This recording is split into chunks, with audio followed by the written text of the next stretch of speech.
नमस्कार, मैं Dinesh Khatri TT public senior secondary school के इस डिजिटल प्लेटफॉर्म पर आप सबका स्वागत करता हूं। जैसा कि हम क्लास 11th में पाठ पढ़ रहे थे भारतीय लोक कलाएँ, उसमें हमने चित्रकला, संगीत कला के बारे में पढ़ा और नृत्य कला को हमने पढ़ना प्रारंभ किया था। उससे हम आगे बढ़ रहे हैं। भारतीय नृत्य को देखकर कुछ लोग ऐसा सोचते हैं कि यह सिर्फ हाथ और पैर की गति से जुड़ा है। यदि कोई भारतीय नृत्य को देखता है तो देखने वाला ये सोचता होगा कि यहाँ का जो नृत्य है वो सिर्फ हाथ और पैर की गति करने से ही जुड़ा हुआ है, यानी वो हिलाने डुलाने से ही नृत्य होता है। अगली बार आप ध्यान से देखिएगा, भारतीय नृत्य में सभी अंगों की गति लय महत्वपूर्ण है। यदि कोई ऐसा सोचता है तो उसके बारे में ऐसा लिखा है कि अगली बार वो कोई भी नृत्य अच्छे से देखें तो आपको पता चलेगा कि उसमें अंगों की गति लय सब महत्वपूर्ण होते हैं। भारतीय नर्तकों को आँख, भौहों या फिर नासिका के माध्यम से ही खुशी, दुख, क्रोध, विभत्स आदि भावों को अभिव्यक्त करने में महारत हासिल है। ध्यान दीजिए, भारतीय नृत्य के जो नाचने वाले वो अपनी आँखों से, भौहों से, नाक से अपनी खुशी, दुख, क्रोध, वीरता, भय, इन सभी भावों को अभिव्यक्त कर लेते हैं। इन्हीं भाव भंगिमाओं के जरिए महाभारत और रामायण जैसी कथाओं तक को कह देने की परंपरा नृत्य कला में मिलती है। ये नृत्य में, हमारे भारतीय नृत्य में इस तरह के भाव भंगिमाएं नजर आती है जिसकी वजह से महाभारत और रामायण जैसे जो बड़े बड़ी कथाएं हैं उनको भी नृत्य के माध्यम से प्रदर्शित किया जा सकता है। भारतीय नृत्य का सबसे आकर्षक रूप है हाथों की विभिन्न मुद्राएं। यदि भारतीय नृत्य को देखेगा तो सबसे आकर्षक रूप क्या है? हाथ की मुद्राएं, यानी तरह तरह की मुद्राएं बनाई जाती है हाथ से। मुद्राएं मतलब स्थितियाँ। इनके माध्यम से मनुष्य के भावों से लेकर जानवरों के भावों तक को दिखाया जाता है। अब इसके अंदर क्या होता है कि जानवरों के अंदर जो भाव है, मनुष्य के मन में जो भाव, उन सबको दिखाया जाएगा। इन शास्त्रीय नृत्यों में मुख्य रूप से केरल का कथकली, यदि इन नृत्यों की बात करें तो कथकली, मोहिनीअट्टम ये केरल के नृत्य हैं। उत्तर प्रदेश का कथक, आंध्र प्रदेश का कचिपुड़ी, उड़ीसा का ओडिसी, मणिपुर का मणिपुरी, कर्नाटक और तमिलनाडु का भरतनाट्यम मौजूद है। यानी ये सारी चीज़ें नृत्य के माध्यम से बताई गई। प्रमुख नृत्य है वो भारत के अलग अलग राज्यों के इस प्रकार से प्रसिद्ध हैं, जो विभिन्न प्रकार की मुद्राएं वगैरह दिखाने का कार्य करते हैं।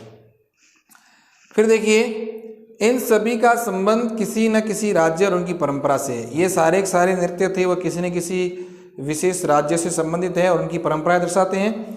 असम के सत्रिय को भी शास्त्रीय नृत्यों में शामिल किया गया। असम के अंदर नृत्य होता है सत्रिय, उसको भी इसके अंदर शामिल किया गया है।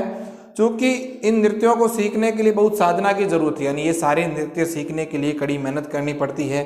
उसके पश्चात ही इन नृत्यों को सीखा जाता है, क्योंकि इनमें विभिन्न प्रकार की इंद्रियों से भाव प्रदर्शित भी किए जाते हैं, इसलिए इन्हें सीखना बहुत ज़रूरी है और सीखना बड़ा कठिन कार्य भी है। इसलिए ज़्यादातर व्यावसायिक ही सीखते थे, यानी इन नृत्यों को सीखने के लिए एक तो बहुत सारी साधना चाहिए, दूसरा ये जो सीखते थे वो सिर्फ व्यावसायिक लोग सीखते ताकि वो दिखा के वापस पैसा अर्जित कर सके।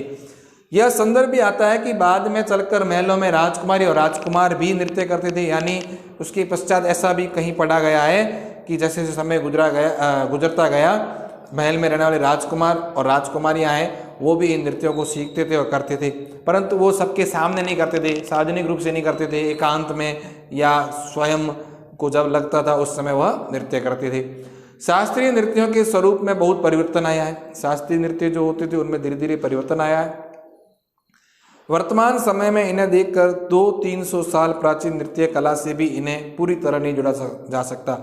यदि वर्तमान समय को हम देखें तो बीते कुछ 100-200 साल है, उनमें इस नृत्य की कला को हम देखें तो थोड़ा सा उसको आपस में हम जोड़ नहीं सकते, क्योंकि थोड़ा बहुत परिवर्तन हुआ है।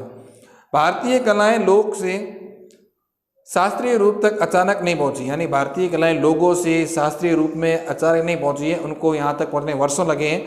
वर्षों इनके बीच संवाद होता रहा, यानी इन लोगों के बीच में और शास्त्र के बीच में संवाद बनता रहा, अलग अलग शास्त्र बनता रहा इनका।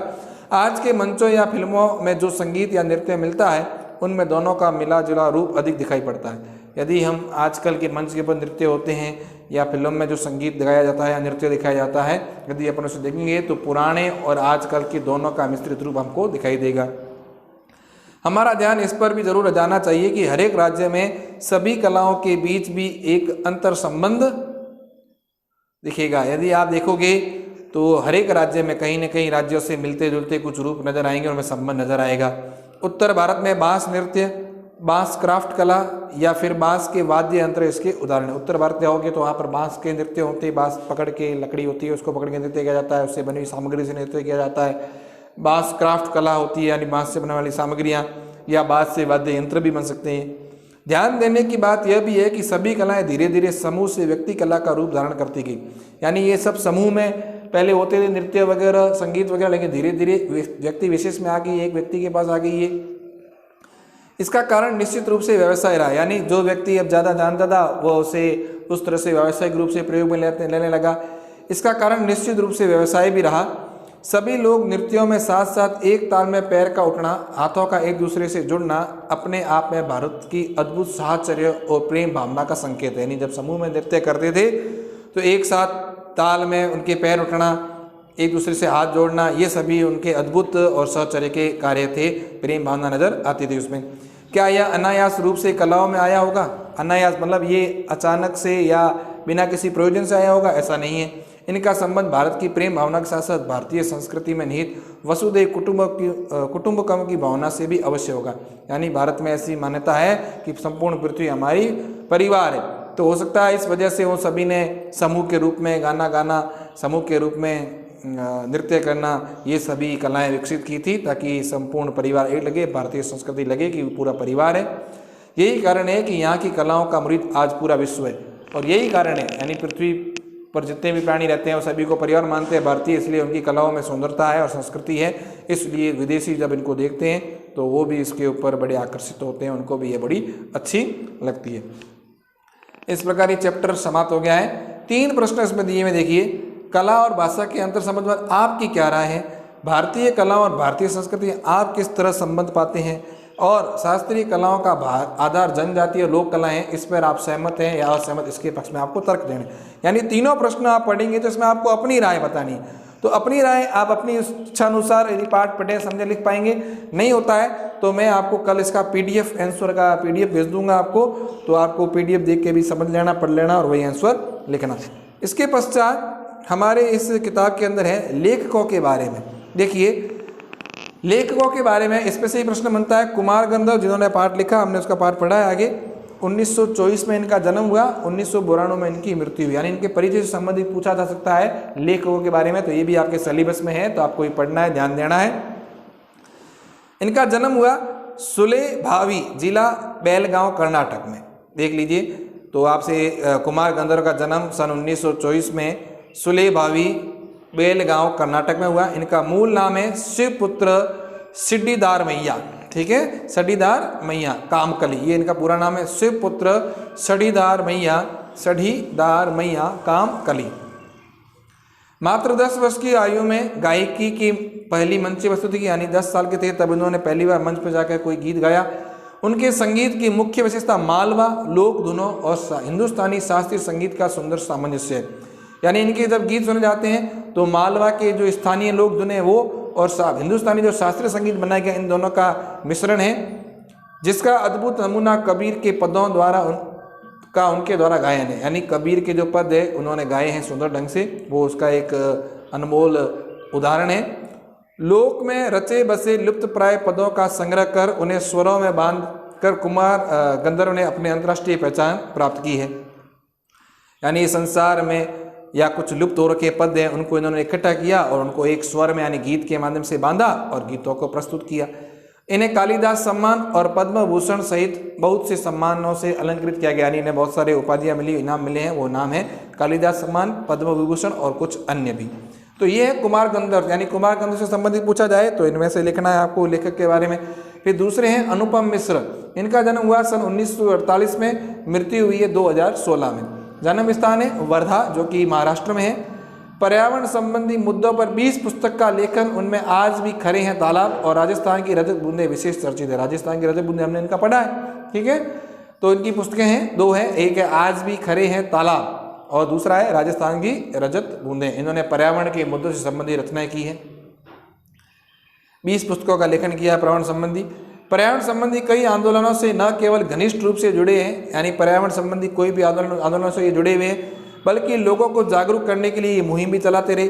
सन 1977 में गांधी शांति प्रतिष्ठान के पर्यावरण कक्ष से संबंध, यानी इन्होंने सन 1977 में गांधी शांति प्रतिष्ठान में पर्यावरण कक्ष में भी सहयोग किया है, वहाँ पे भी इन्होंने अपनी व्यवस्थाएं की है।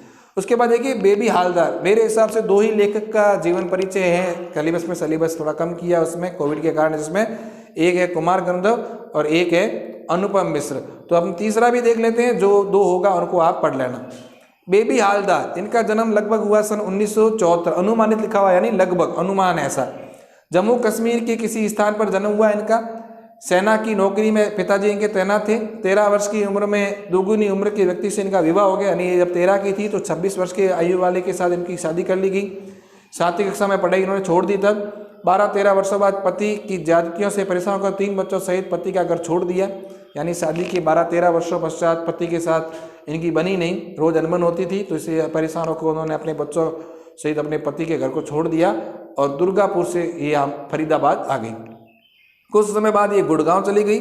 बांग्ला में इनकी मातृ पुस्तक है लिखी है, वो हिंदी में अनुवादित है, यानी इन्होंने बांग्ला भाषा में एक पुस्तक लिखी जिसका नाम है आलो आंधारी। ये अपने पाठ सिलेबस में हट गया है, इसलिए शायद यही लेखक हट गई है अपने सिलेबस से, ध्यान रखना।